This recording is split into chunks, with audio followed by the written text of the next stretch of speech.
So before I get into any of my impressions and opinions, I'd just quickly like to say well done to the DICE team for making two brilliantly looking and interesting maps.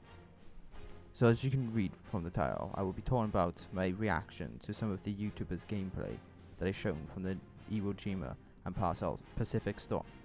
Now the gameplay I'll be using in the background comes from Aka Art. I'll leave it, or AKA Art. I'll leave it a link to his channel down below. He has way more subscribers than me, gets way more viewers, but he's one of my favorite Battlefield YouTubers, and I think he had some of the best gameplay for this, so I wanted to use his. So first off, let's talk about Iwo Jima, and let's talk about Breakthrough in Iwo Jima. Now, I've heard some of the comments that the developers saying they wanted it to feel like, you know, like the beginning to be like the beginning and end of it to be like a cinematic experience. And from all the gameplay I saw, it does look perfect almost. The Iwo Jima Breakthrough looks exactly like how I'd imagine it would be.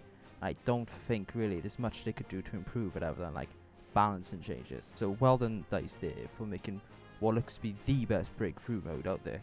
Apparently Westy, or whatever his name is, another Battlefield YouTuber, said this is the perfect breakthrough experience. And it does look like that, so I can't wait to play it.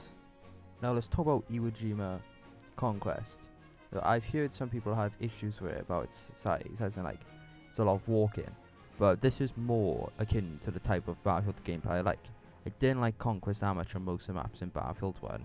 I think in Battlefield 5, Conquest is really like 4 good maps and like 11, like 10, 9, how many it is, okay maps. And Conquest in Iwo Jima looks more like a Battlefield 4 map. And I really do like it because I do think Battlefield 4 had some of the best maps in the franchise other than Battlefield 3.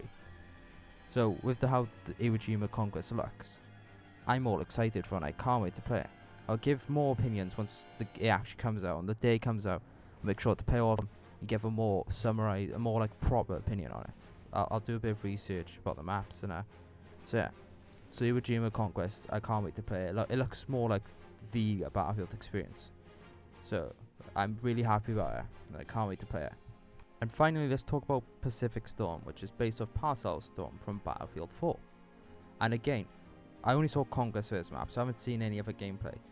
But the Conquest on Parcel Storm, Pacific Storm, looks like Conquest on Parcel Storm, except, you know, with less annoying jets and boats and helicopters everywhere. It looks like it could be as good, if not better, than the Battlefield 4 Parcel Storm. The way this map looks, like visually, is really pleasing. I really like the buildings, and one of the buildings inside had like a board game in it, had all this interesting little details in it. I really like that. I do think personally I'd prefer Parcel Storm more because I prefer maps where it's like broken up, where there's a lot of different stuff. But overall, I'm really happy about how these maps look. Gotta give it to DICE. They really have made two